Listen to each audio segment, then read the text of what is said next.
Boa noite, pessoal.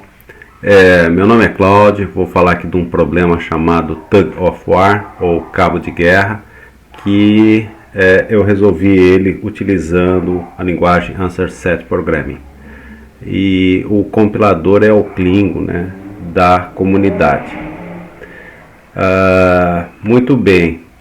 A sequência de apresentação, eu vou omitir alguns passos aqui, por exemplo, falar do compilador do Klingo, né, que é um compilador, um interpretador para essa linguagem, né, os requisitos, enfim, vou pular aí. Vou pular aqui para o 3, para o item 3, que é o problema em si, né, que ele é bastante encontrado em comunidades aí de sites e competições de programação. Aí eu vou iniciar a modelagem em ASP, mostrando mais alguns aspectos que eventualmente não foram usados nos meus vídeos sobre ASP. A solução foi feita em Klingo e alguns detalhes que foi usado aqui o Python como alguns geradores de termos grounds e as conclusões. Então essa aí é a sequência. Vamos ao problema. O problema aí é bem conhecido. A ideia é de você ter objetos, um conjunto N de objetos, e a ideia é que você faça uma divisão o mais justa possível em duas partes, em dois times, certo? Então, digamos assim, o cabo de guerra aí, né, que a gente conhece bem, seria uma situação prática, mas claro, a gente pode voltar essa divisão aí para muitas outras coisas. Então, eu peguei aqui essa referência e o texto aqui abaixo vieram do GeekForks, for Geeks, né? Então, dado um conjunto de N inteiros, divida em dois conjuntos de tamanho N sobre 2, e cada um que a diferença desses dois subconjuntos seja a menor possível, né? Se o número for par, né, o tamanho desses dois conjuntos deve ser estritamente n sobre 2. Se for ímpar, um deles vai ficar maior. Então, um deles vai ficar com um valor mais 1 sobre 2 e o outro n sobre 2. Ok. Então, colocando isso em exemplo, eu peguei logo o exemplo aqui do GeekForks. Então, vamos supor aqui, ó, eu tenho um conjunto aqui inicial, são 10 elementos de tamanho 10, então uma boa divisão seria essa daqui, ó, 4, 100, 11, 23 e 20 para um conjunto e essa daqui para o outro conjunto. Então, os dois, nesse caso aqui são 10 elementos, os dois ficam com 5 de cada lado, e a diferença deles aqui, os dois vão coincidir de ter o mesmo peso de 148, né? Claro, esses números aqui foram propositalmente escolhidos, sabendo que ia dar um valor muito próximo. Aqui agora pegando aqui um outro conjunto, que é o que eu utilizei aqui depois para demonstrar a implementação. Então, nesse caso aqui, nós temos 11 elementos. Então, um deles vai ficar com 5 e o outro vai ficar com 6, tá? Então, aqui no caso, aqui, o número n é ímpar. Um vai ficar com 5 e o outro com 6. Enfim. Onde é que está o detalhe desse problema? A gente chama aí a beleza, né? Ele é bem fácil de entender, né? Basta aqui olhar nessa figura aqui e você vai imaginar várias aplicações práticas e teóricas, né, que esse problema pode levar. Por exemplo, um caso seria fazer N partições, né, não só dividir em 2, mas N partições de mesmo peso. Bom, os comentários, né? Então, esse problema aqui, né, todas as combinações você vai ter que encontrar de um lado e de outro. A entrada aqui vai ser um conjunto, né, uma implementação de um array, né? E a saída vão ser dois conjuntos. E a ideia é que com uma cardinalidade desses conjuntos, né, muito próximas uma da outra. E a diferença da soma de um conjunto e de outro sejam muito próximas ou a menor possível. Esse fato de encontrar todas as combinações, né, a gente conhece aqui um problema bem conhecido, que é o problema das partições, e ele é um NP completo, né? Ok, e a otimização desse problema é encontrar a menor diferença possível, ou seja, ele tem o detalhe de, além de achar todos esses valores, ele vai depois calcular a soma e ver a menor diferença entre os dois subconjuntos. Muito bem, qual seria uma motivação desse problema, né? É que uma vez eu implementei ele em Minizinc, tá? Assim, por uma explicação didática de um problema NP completo e como isso se relacionava a problemas SAT. Algumas dessas soluções aqui, elas são bem conhecidas também para resolver esse problema, né? Um simulate annealing e aí vai. Mas, no caso de programação competitiva, por assim dizer, né? É a programação dinâmica ou ADP, ou APD, como alguns conhecem. Tá certo?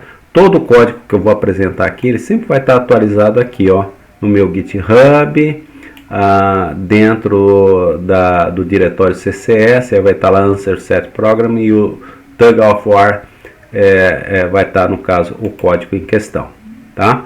Então eu vou estar modelando, e o grande apelo do Answer Set Program é que você vai falando e vai escrevendo o código exatamente como ele vai acontecendo.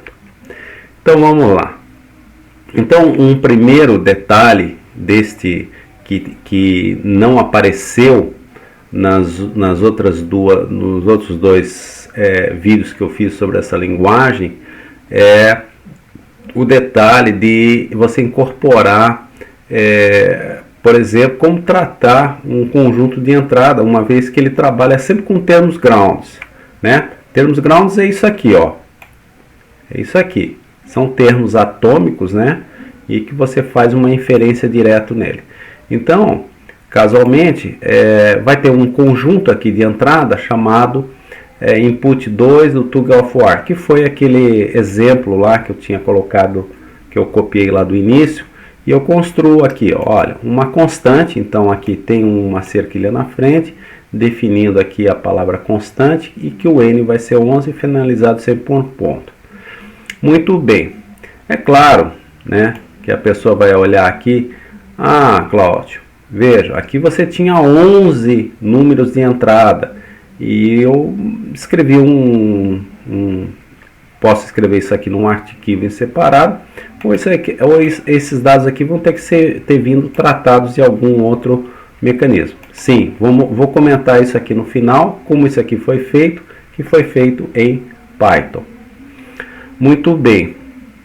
Agora, então aqui é o segundo caso que nós estamos pegando daquele exemplo inicial. Tá ok? Então, aqui é o meu arquivo de entrada, e esses 11 termos aqui, eu vou ter que separar em dois. Então, o Klingo, ele incorpora, né, ele faz as suas inferências sempre em termos ground, traduzindo todo em termos ground e montando aí um conjunto de verdades e falsos, né, nas suas equações, nas suas fórmulas, ok? Muito bem. Primeira coisa é criar dois conjuntos possíveis, né, das soluções. Para isso, você utiliza aqui a notação de conjunto do answer set. Então aqui, ó, aqui eu estou definindo um conjunto, não estou definindo a cardinalidade dele, e esse conjunto vai ter aqui o índice e o peso dele. Um índice é uma ideia de um array. Esqueci aqui de comentar, ó, 1, 2, 3... Não precisam estar isso aqui em sequência, né? Quem conhece essas linguagens declarativas sabe que essa sequência não precisa ser respeitada. Então, nesse caso aqui, ele vai lá, vai coletar e vai montar um conjunto inicial aqui. Um conjunto inicial 2 aqui, ó, também vai ser montado a partir de todos esses termos grounds aqui. Internamente, né, essa solução aqui, pode-se fazer um comentário, ele vai pegar tanto para o conjunto 01 ou conjunto A, conjunto B, ele vai pegar todos os termos que estão lá. É uma das respostas. e vai pegar também um conjunto vazio. E agora eu vou começar a trabalhar as restrições. Então vamos lá. Uma das primeiras restrições mais importantes é essa ideia aqui que tanto o conjunto 0,1 e o conjunto 0,2 eles têm que ser disjuntos. Ou seja, se uma determinada pessoa vai estar de um lado do cabo de guerra, não vai poder estar do outro. Então como é que se escreve isso aqui? Ó? Olhem só, a ideia aqui é do não. Então ele sempre quer dizer assim, olha, o que está escrito abaixo não será possível. Então isso aqui é uma constraint, certo? De conjuntos. Então olha só como eu fiz aqui. Eu disse que o índice que tiver enumerado no conjunto 1, que vai de 1 até n, certo? Onde n é aquele valor que pode ser até 11, e o valor j enumerado no conjunto 2, que vai de 1 até n, até 11, eles terão que ser iguais. Opa! Então, puxa, como eles têm que ser iguais? Então vai estar no conjunto 1, só que esqueçam que a restrição sempre trabalha com a negação. Sempre é not allowed. I igual a j diz not allowed. Não é permitido. Ok? Então, nesse momento, com essa restrição aqui, eu vou montar conjuntos disjuntos de 0,1 e de 0,2 como possíveis soluções. Certo? Então, o n foi previamente definido. E claro, o grande truque desta modelagem está aqui. E alguém poderia pensar numa outra solução de logo definir aqui a cardinalidade desses dois conjuntos, 0,1 e 0,2. Não defini aqui. Onde é que vai essa cardinalidade? Nesse próximo elemento aqui, ó. Eu vou dizer que a cardinalidade do conjunto 1 vai ser dado pela minha função agregada count. Então isso aqui é o que se chama de função agregadora. Estamos usando a função count, que no outro vídeo também foi já explicada. Então estamos pegando o índice dela, quantos elementos vão ter aqui com o índice i, e vai jogar em n e vai retornar aqui em n. Idem, nós vamos fazer aqui, aqui a notação é bem forte da lógica, né?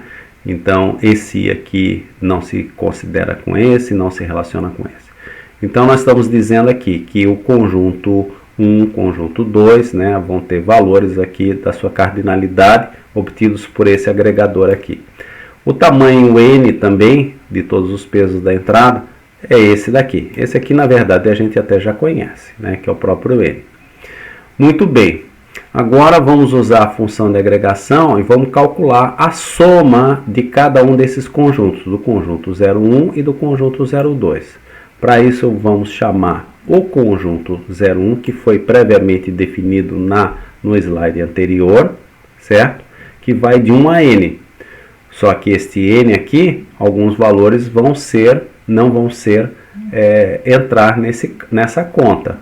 E eu vou pegar o valor de w para fazer a soma desses índices aqui.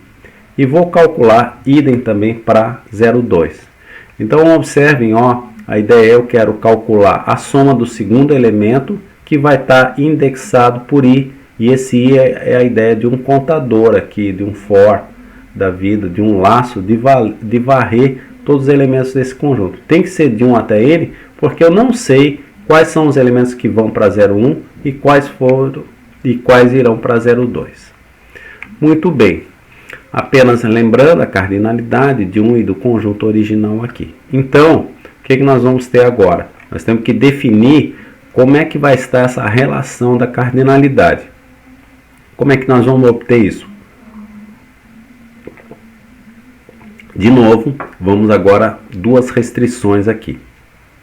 Então nós vamos pegar a cardinalidade do conjunto 1 e a cardinalidade do conjunto 2 e vamos dizer que a cardinalidade do conjunto 1 menos a cardinalidade do conjunto 2 terá que ser maior do que 1. Muito bem, o que quer dizer esse maior do que 1? Eu quero dizer que ele não vai poder ser o quê? 2, 3, vai ter que ser 0 ou 1. Então, Só que aqui o caso pode ocorrer do conjunto 2, do conjunto 1 ter um elemento a mais. E aqui pode estar ocorrendo do conjunto 2 ter um elemento a mais. Então eu tenho que botar duas regras aqui. E ainda só por garantia, eu ainda posso dizer que o conjunto 1 mais o conjunto 2 e o tamanho n, eu tenho que dizer que eles são diferentes. O que eu quero dizer que eles são diferentes? Quando eu digo que eles são diferentes, eu quero dizer que eles têm que ter exatamente o mesmo tamanho. O total de elementos que eu tenho no conjunto 1 mais o total conjunto 2, eles têm que ser iguais. Então, como é uma restrição, então eu tenho mais uma restrição aqui, certo? Então é exatamente o contrário, é a negação do raciocínio que eu estou trabalhando. Então, cada vez que você estiver programando e você conseguir colocar restrições no lugar de regras, aqui seria uma regra do tipo usando funções agregadoras, menos mal, mas regras do caso prolog like, tentem evitar. Muito bem, então já temos o tamanho, já temos a soma e já temos as restrições. Então está faltando, o programa já está praticamente resolvido. Então a diferença agora da soma que nós vamos utilizar para otimização, então vai ser a soma do conjunto 1, pego a soma do conjunto 2 e aplico aqui o módulo. O módulo, essas barras aqui, ó, funcionam bem que só, tá? Poderia utilizar esse daqui ou este daqui, tanto faz. Funcionário de primeira, então deixamos isso aí quieto. E aí lá no programa, no oficial desse problema do cabo de guerra, é sempre retornar sim ou não se o balanço é perfeito, ou seja, se o número de elementos, se a diferença entre os dois, se eles conseguem fazer um balanceamento igual a zero. Então, se o balanceamento for igual a zero, responda sim. Se o balanceamento não for igual a zero, ele der diferente de zero, né, responda no. Tá certo? Então aqui vai pegar qualquer valor que seja diferente de zero, que já tinha aqui, ó, já na verdade isso aqui ficou até redundante, mas simplesmente poderia ter botado um ponto. E aí aplica de novo uma função de agregação sobre o valor de z que vem deste predicado diff_z. Então diff_z, agora se alguém quiser ler de uma forma top-down, começa assim: minimize a diferença dos dois conjuntos. Quem é a soma dos dois conjuntos? Volta aqui para trás. Aí para pegar a diferença dos dois conjuntos tem que considerar a soma. Aí vai ter que considerar o N1. E aí o programa todo ele consegue digamos assim, se amarrar de alguma maneira. Tá ok? As saídas aqui, tudo isso aqui está tudo num código só, tá, pessoal? Basicamente vamos mostrar N1, N2, se você quiser. Aqui eu comentei alguns valores, né? Então, qual era a cardinalidade, qual é o conjunto que ele escolheu, a soma deles, a diferença e a resposta yes ou no. Então eu botei vários elementos aqui para mostrar na saída, certo? Só para a título de ilustração. Então, para rodar, basicamente é o comando clingo, o nome do meu arquivo fonte e entradas. Eu posso ter mais de uma, então botaria aqui. A extensão aqui tanto faz, tá? O mais importante é esse daqui, que ele vai pegar o primeiro programa fonte e vai juntar tudo e sair executando, certo? Então, saiu um Qzinho aqui a mais. Então, basicamente, aqui é a versão do compilador, leu, apresentou a primeira resposta, ó. Então, uma primeira resposta ele logo apresenta aqui de cara, e ele vai dizendo, ó, o conjunto 02 é composto por esses elementos aqui, conjunto 01, não sei o que. Só que, o que acontece, ó, claro que a resposta inicial vai ser não, e a diferença deu um número 485, que é o valor da otimização. Então, 485 é que provavelmente esse conjunto aqui esteja muito longe de uma distância, de valores próximos. Claro que estão distantes. O conjunto 02 a soma deu menos 122 e o conjunto 01 deu 363. Ufa, está bem distante. Então aqui eu omiti as respostas parciais, e na resposta 12 ele chegou já a resposta ótima. Quem é a resposta ótima? Aquela lá que o exemplo deu e que foi resolvido por programação dinâmica. Depois lá naquela referência do GForks, ele tem a solução por PD. Muito bem, a soma aqui deu 120 do conjunto 02 e 121 do conjunto 1. E a diferença, né, só ficou em 1, foi a menor possível. O conjunto 2 ficou com 5 elementos e o conjunto 1 ficou com 6 elementos. Então essa foi a melhor solução, foi uma otimização que se conseguiu. A partir, ele teve 12 modelos até chegar a esse último modelo aqui como sendo válido, né, mas não foi o valor ótimo até então. Mas eram valores válidos que estavam respeitando o programa. Muito bem.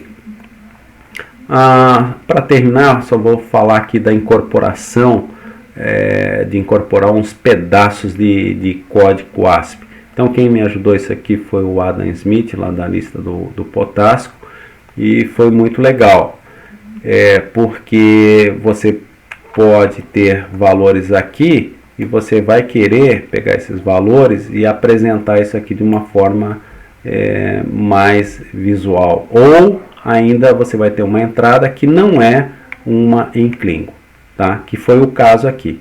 Então o principal detalhe é como é que você vai trabalhar uma entrada, que é o maior gargalo que eu diria dessa linguagem aqui.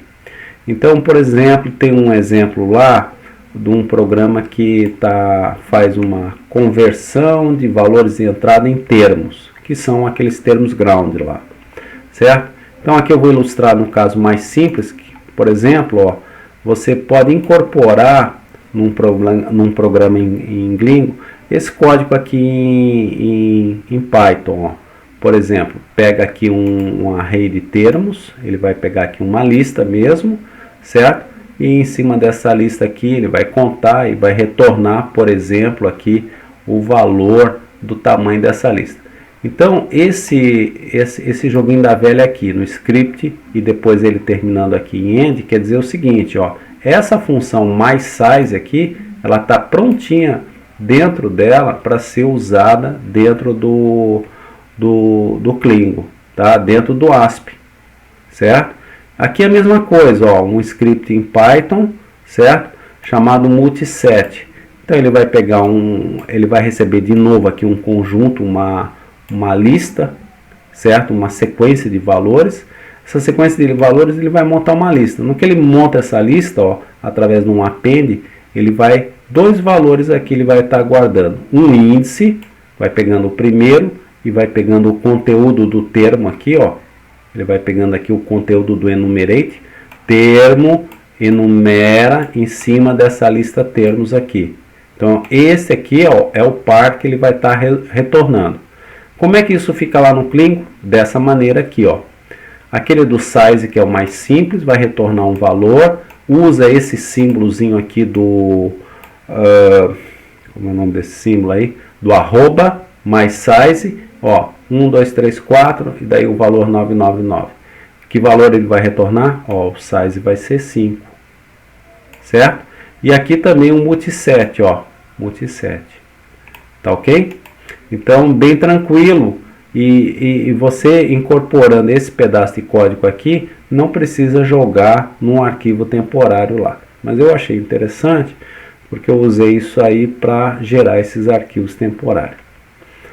E, na verdade, depois disso aqui, você pode melhorar, né, e gerar códigos parciais dele em outros arquivos de entrada, né, para o Klingon. Muito bem. Conclusões que nós temos aí, de novo, né, entender de lógica, para pegar esses problemas difíceis de serem representados, e são problemas combinatoriais. A metodologia, né, que até agora esse aqui foi, digamos, aí o programa mais, juntamente com o problema das cores, né, a metodologia é essa: pedacinhos do código, testa, né, e vai montando. E a ideia aqui do fluxo, né, do ASP sempre é assim: a modelagem converte em termos ground, e isso aqui ele vai montar lá nas suas várias provas, árvores de provas, né, e eliminar, tá? Então esse problema aqui que nós abordamos hoje foi o problema do cabo de guerra, certo? E enfim, né, e mostramos também hoje como embutir o código Python dentro do código do Klingo.